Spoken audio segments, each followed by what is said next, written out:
Good evening. Our tonight's story is Danny the Dragon.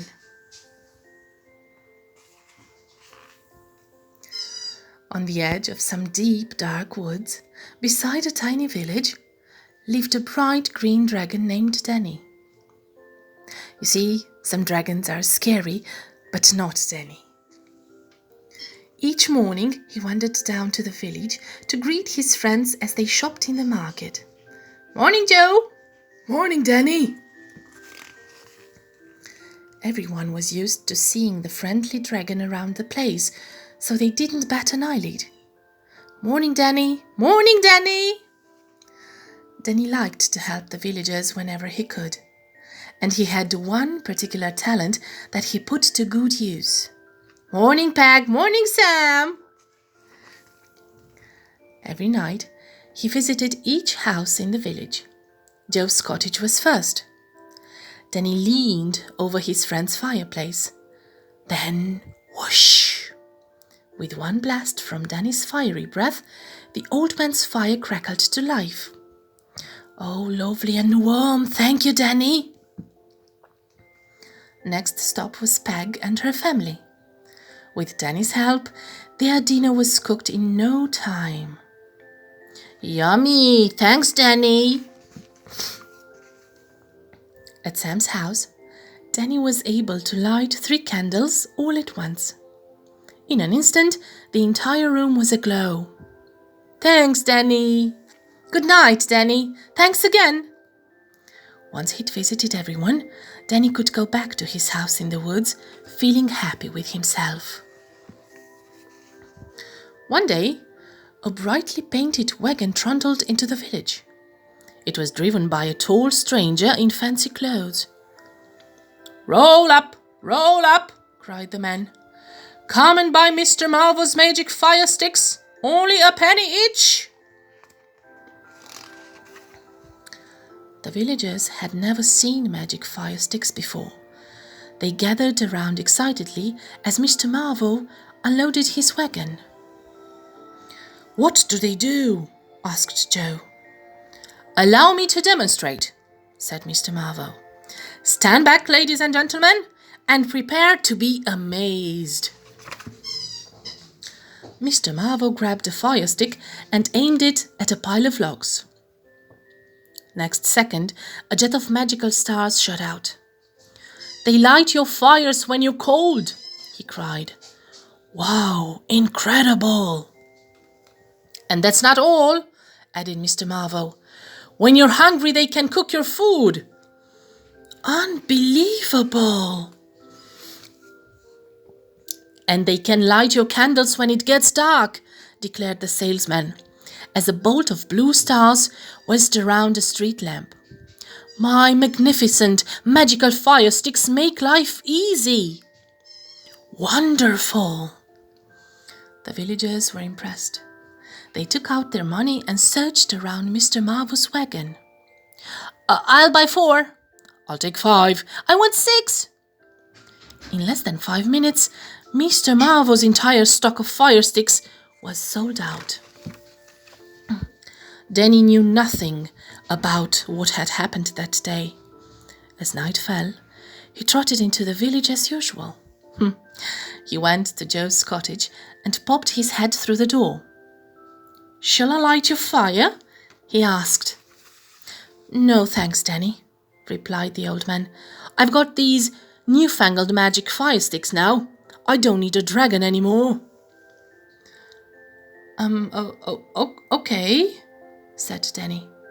He didn't know what else to say, so he left Joe and walked along the street. "I'm sure Peg will need my help," he thought. He knocked on Peg's door. As it opened, a spicy, tasty smell wafted out into the night air. "Evening, Peg," said Danny. "Shall I cook your supper?" "Not tonight, thanks, Danny," replied Peg. "The sausages are already cooked and the wild boar is on its way." "Magic fire sticks again, huh?" sighed Danny, as he left Peg to her meal. "Oh, well, perhaps Sam still needs me." He plodded up to Sam's house and gently rattled the door handle. "I don't suppose you have any candles that need lighting, Sam?" asked Danny, as his old friend appeared. Sam's reply came as no surprise. "Sorry, Danny," he said. "This magic fire stick did the job tonight. Why not try one of the other villagers? Someone's bound to need your help." But it was the same story at every house. Everybody had Mr. Marvel's magic fire sticks. Nobody needed Danny's fire breath breathing skills. "No one wants me anymore," sniffed Danny sadly, as he slowly headed home. "Maybe I won't bother to visit the village again," he thought to himself. He trudged back to his tumble-down home in the woods and tried not to cry. Meanwhile, on the other side of the village, a band of robbers was passing by. "That looks a likely spot for rich pickings," smacked Knuckles, their leader. They noticed the wisps of smoke coming from the chimneys. "Look, somewhere to warm our freezing bones," said Toothy.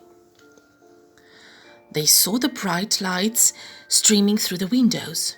"And plenty of candles to brighten up our gloomy hideout," said Stinker. Then they smelled sizzling sausages. "Mmm, and lots of yummy grub for our rumbling tummies," said Nosy. "What are we waiting for?" cried Knuckles. "Charge!" The gang raced down the hill and stormed into the village. Then they split up and bugged their way into the locals' homes. No one was safe. "Stay aside, Grandpa!" cried Knuckles, pushing Joe away from his fire. "We need this more than you," chuckled Nosy, warming his hands. "You big bullies!" croaked Joe. "Grubs up!" yelled Toothy, as he shoved Peg's family away from their supper. "Time you all went on a diet!" "Ha ha ha ha!" laughed Stinker. "You greedy thieves!" cried Peg. "Keep your pooch out of our way!" shouted Wrinkly, as Tubbs stuffed Sam's candles into a sack. "Hope you're not scared of the dark, mister!" "Ha ha!" laughed Tubbs. The robbers went from house to house, causing chaos. "Who can help us?" cried the villagers. "Yikes, not me!" squeaked Mr. Marvel pathetically, and he ran out of the village as fast as he could. In the woods, Danny woke with a start. He heard the cries of the villagers in the distance. "Somebody help!" they called desperately. "Save us from the robbers!" Quick as a flash, Danny thundered into the village.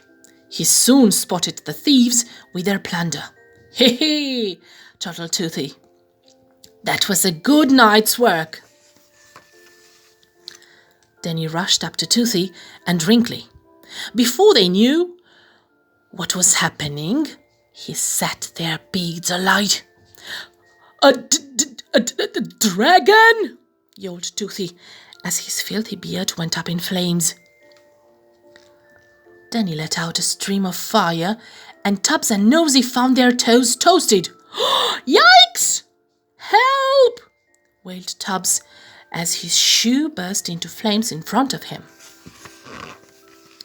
Stinker and Knuckles made a run for it, but Danny was too quick for them. He took a deep breath and blasted their bottoms. "Ha ha!" The gang sprinted out of the village in a cloud of smoke. "Don't let the dragon get us!" they pleaded. "Help!" The crooks disappeared over the horizon and were never seen again.